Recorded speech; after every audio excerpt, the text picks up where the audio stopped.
নমস্কার, আমি মনিকা। আপনারা সবাই কেমন আছেন? আশা করি সবাই ভালো আছেন, সুস্থ আছেন। আজ 5ই জুন। আজকে আদির প্র্যাকটিস ছিল। প্র্যাকটিস থেকে এসে একটু পড়তেও বসিয়েছি। তারপরে পড়িয়ে উঠে ভাবলাম যে তাড়াতাড়ি রান্নাটা করে নিই। বাইরে দেখছি না বৃষ্টি হবে, মেঘলা মেঘলাও করেছে, হাওয়াও দিচ্ছে। ভালোই হলো, আজকে একটু ঠান্ডা ঠান্ডা ওয়েদারটা থাকবে, ঝটপট রান্নাটাও সেরে ফেলি। তো চলুন আজকে রাত্রে কী রান্না করছি আপনাদেরকে দেখাই, আসুন। যথারীতি আজকে তো প্র্যাকটিস ছিল, রাতে জানেন তো, আজকে বুধবার, তো ওকে নিয়ে গেছিলাম প্র্যাকটিসে। এই যে খেলছে সে। আচ্ছা, একটা কথা আপনাদেরকে বলার ছিল। আমার যে পুরনো ইউটিউব চ্যানেলটা যেটা ছিল, ওটা আমাকে বন্ধ করতে হয়েছে, কারণ আমার যে পুরনো যে ফোনটা ছিল না, ওটা খারাপ হয়ে গেছে। তো এবার আমি গুগল আইডিটা তো পেয়ে গেছি, কিন্তু আমি পাসওয়ার্ডটা মনে করতে পারছি না, তো আমি খুলতেও পারছি না, যার জন্য আমাকে একটা নতুন অ্যাকাউন্ট খুলতে হয়েছে। তো আমি সেটার লিঙ্ক আপনাদেরকে দিয়ে দেবো, আপনাদেরকে শেয়ার করবো। আপনারা প্লিজ ওই চ্যানেলটাকে সাবস্ক্রাইব করে দেবেন আগের চ্যানেলের মতন। আর এই যে খেলে এসে একটু টিভি দেখে নিল, খেয়ে নিল, নিয়ে এই যে পড়তে বসেছে। আর হিন্দি পড়তে গেলে বাবুর ভীষণ কষ্ট। আমি আজকে বলেছি এখান থেকে পড়বে, পড়ে আমি এখান থেকে তোমাকে বোর্ডে কিন্তু লিখতে দেবো।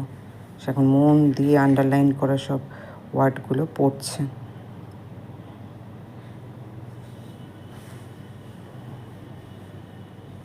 একবার করে আমাকে দেখছে, একবার করে পড়ছে, যে তাড়াতাড়ি মুখস্থ করো, আমি কিন্তু লিখতে দেবো, আজকের খাতায় না, এর বোর্ডে দেবো তোমাকে লিখতে। তো ভারী মজা বোর্ডে লেখার জন্য। আমি যে এই পেজটা মুখস্থ হয়েছে, বলছে হ্যাঁ ওই পেজে এটা মুখস্থ হয়ে গেছে।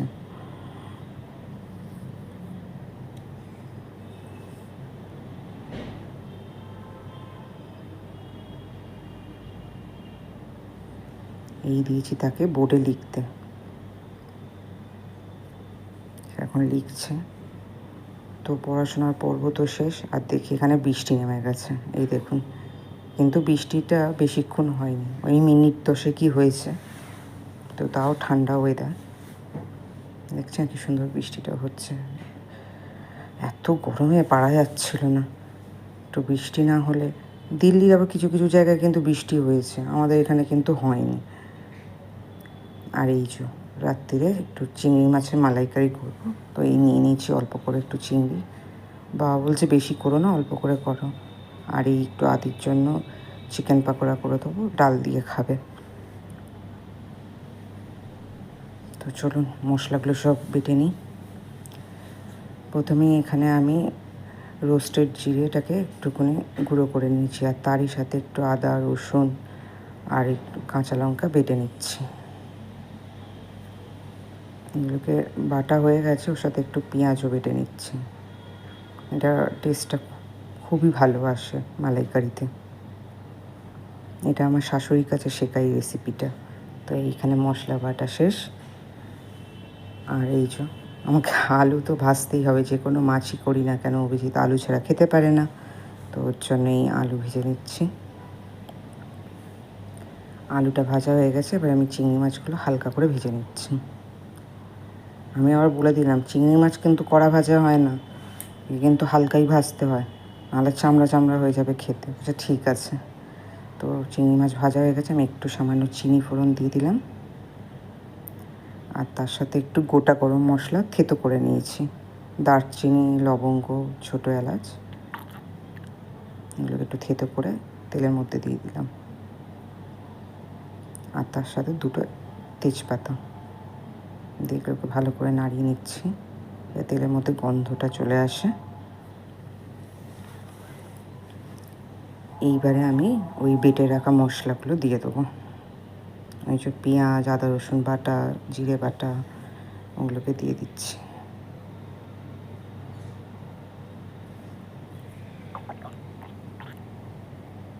ভালো করে একটু নাড়িয়ে নিচ্ছি।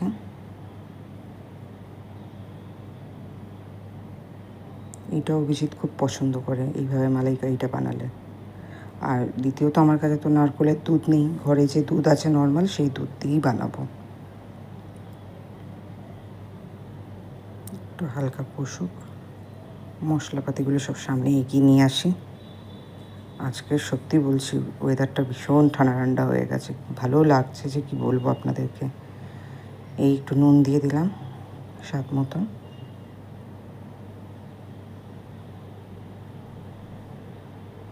আর একটু হলুদ গুঁড়ো দিয়ে দিচ্ছি,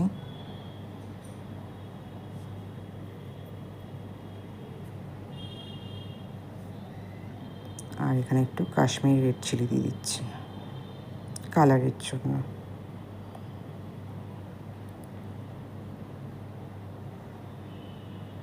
একটু সামান্য জিরের গুঁড়ো দিলাম, এমনিতেও রোস্টেড জিরে দিয়েছি, ওর একটা আলাদা গন্ধ আসবে, এটাও একটুখানি সামান্য দিলাম, দিয়ে মশলাটাকে কষিয়ে নিচ্ছি।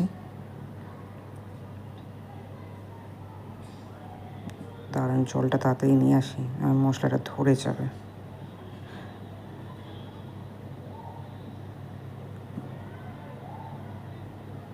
দেখুন মশলাটা কি সুন্দর কষে এসছে, এবার জলটা দিয়ে দিচ্ছি, অল্প অল্প করে দিয়ে কষিয়ে নিচ্ছি মশলাটা।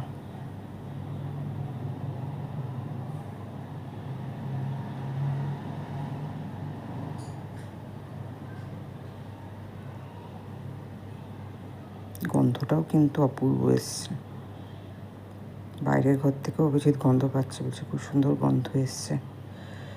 চলুন একটু বাইরেটা দেখে আসি, বৃষ্টি কত, বাবা বললাম না মিনিট 10 বৃষ্টি হয়েছে। এই যে বাবাও বলছিল যে বৃষ্টি থেমে গেছে, একটু আগে কত বৃষ্টি পড়ে এই জায়গাটা ভিজছিল দেখুন, এখন সব শুকিয়ে গেছে, কিন্তু হাওয়াটা বন্ধ হয়নি, হাওয়াটার জন্য এখনও কিন্তু ঠান্ডা ঠান্ডা আছে। কিন্তু তার সত্ত্বেও এসি চালাতেই হবে, গরম কিন্তু আছে,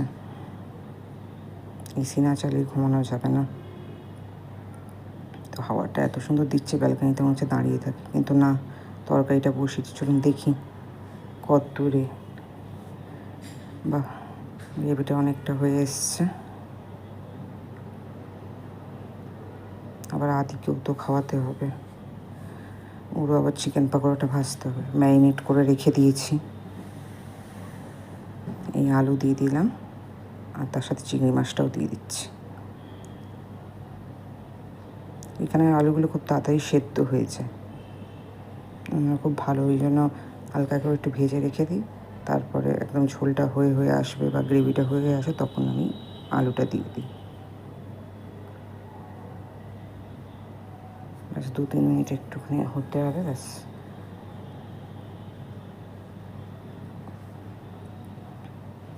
একটু নুনটা কম লাগছে, একটু নুন দিয়ে দিলাম,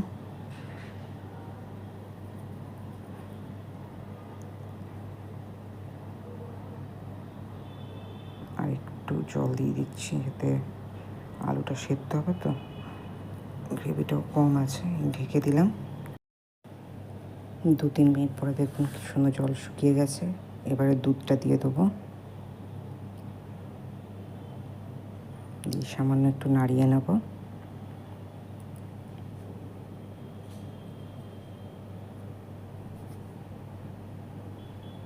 আর এদিকে একটু অল্প করে এই গুঁড়ো গরম মশলা দিয়ে দিচ্ছি, যেহেতু গোটা দিয়েছিলাম।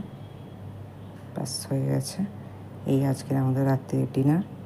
ভিডিওটা ভালো লাগলে একটা লাইক করে দেবেন, আমার ফেসবুক পেজটাকে ফলো এবং লাইক করে দেবেন, আর আমার নতুন ইউটিউব চ্যানেলটাকে প্লিজ সবাই সাবস্ক্রাইব করে দেবেন।